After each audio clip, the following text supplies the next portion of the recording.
자, 계속해서 윤석열 전 대통령 얘기 잠깐 짚어보겠습니다. 윤석열 전 대통령 오늘도 내란 우두머리 혐의 재판에 나오지 않았습니다. 지난 7월 재구속된 뒤로 12번 연속 불출석인데요.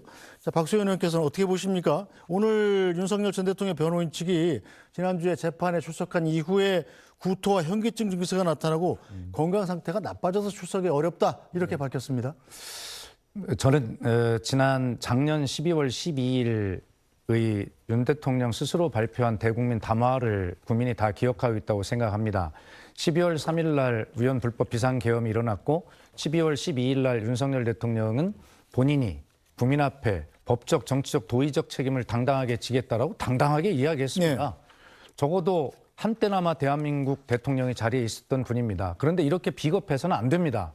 불법과 위헌을 저질렀으면 그 잘못을 그런 어떤 솔직한 사과와 자기가 책임지겠다는 자세로 그렇게 하는 것이 대한민국 국민 앞에 역사 앞에 본인의 잘못을 씻는 길 아닙니까? 그런데 본인의 저런 어떤 신체적인 여건이나 이런 거를 핑계로 지금 12차례나 연속 재판에 출석하지 않아서 벌써 재판이 이루어지고 있고 그렇기 때문에 이 구속기한이 내년 1월 초인데 네. 희망에 부풀어 있을 26년 초에 국민들에게 윤석열 전 대통령이 나와서 거리를 활보하는 이런 모습을 충격적인 모습을 보여줄 수 없다라고 하는 이 재판 지연을 방지하고자 하는 이 노력들 이런 노력들에 대해서 그렇게 저렇게 하면 안 된다. 국민을 그만큼 불안하게 했으면 됐지. 그리고 당신을 대통령 후보로 만들었던 국민의힘에도 못할 일을 지금 하는 것입니다. 네. 예, 저렇게 해서는 안 된다 생각합니다. 네, 자, 김경식 실장님 일단 윤석열 전 대통령이 지난주 금요일 날 재판에 나왔던 이유는 자신의 보석 신청에 대한 신문이 있었기 때문 아니겠어요? 네. 자, 여기서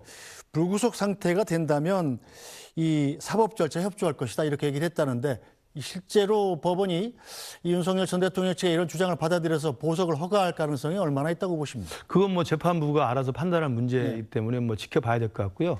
저도 좀 안타깝습니다. 우선 저는 제가 볼 때 윤석열 전 대통령이 이렇게 내란 재판에 대해서 불출석을 일관하는 것은 이걸 정치 재판으로 간주하고 있다는 생각이 들어요. 이게 정치적인 재판이기 때문에 안 나가도 되고 안 나가는 게 오히려 본인의 정치적 소신을 지키는 거라는 생각이 드는 것 같고요.